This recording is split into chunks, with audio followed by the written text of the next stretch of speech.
Lecture series simple linear regression and correlation.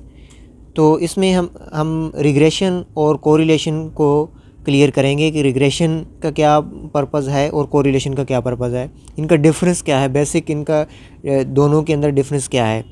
तो regression के अंदर हमने एक वेरिएबल को प्रिडिक्ट करना होता है किसी दूसरे वेरिएबल की बेस पे। अब चूँकि हमारा टॉपिक जो है वो सिंपल लीनियर रिग्रेशन है, तो हमारे पास एक डिपेंडेंट और एक ही इंडिपेंडेंट वेरिएबल होगा।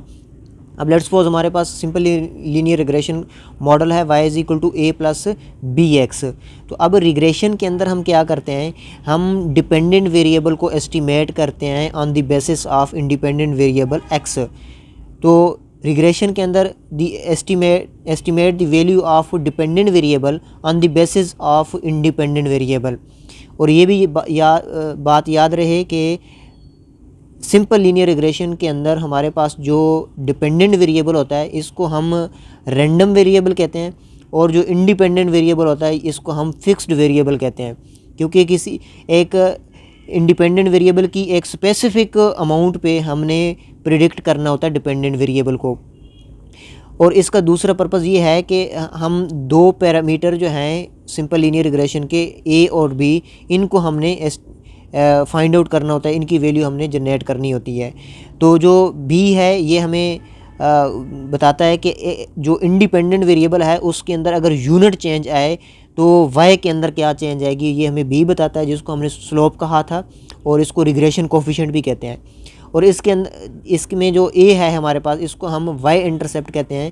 कि वाई इंटरसेप्ट क्यों कहते हैं, क्योंकि at x is equal to zero, कि जब सिंपल लीनियर रिग्रेशन के अंदर x की वैल्यू ज़ीरो हो जाए तो जो y की वैल्यू होगी वो a हमें बताएगा। और इसके साथ जो हमारे पास कोरिलेशन है, कोरिलेशन का क्या पर्पज़ है, the relationship between two variable. Correlation के अंदर हमारे पास दोनों वेरिएबल रैंडम वेरिएबल होते हैं। जैसे हमने बात की है कि रिग्रेशन के अंदर हमारे पास y डिपेंडेंट जो डिपेंडेंट वेरिएबल है y, ये रैंडम वेरिएबल होता है, और जो इंडिपेंडेंट वेरिएबल होता है इसको फिक्स्ड वेरिएबल कहते हैं। लेकिन रिग्रेशन जो कोरिलेशन है, कोरिलेशन के अंदर दोनों वेरिएबल x और y दोनों रैंडम वेरिएबल होंगे। तो कोरिलेशन के अंदर हम दोनों वेरिएबल का रिलेशन चेक करते हैं कि दो वेरिएबल का रिलेशन क्या है। और जैसे कि हमने आर की फिर कोरिलेशन को हम स्मॉल आर के साथ, या इसको पॉपुलेशन कोरिलेशन को रो के साथ हम प्रेजेंट करते हैं।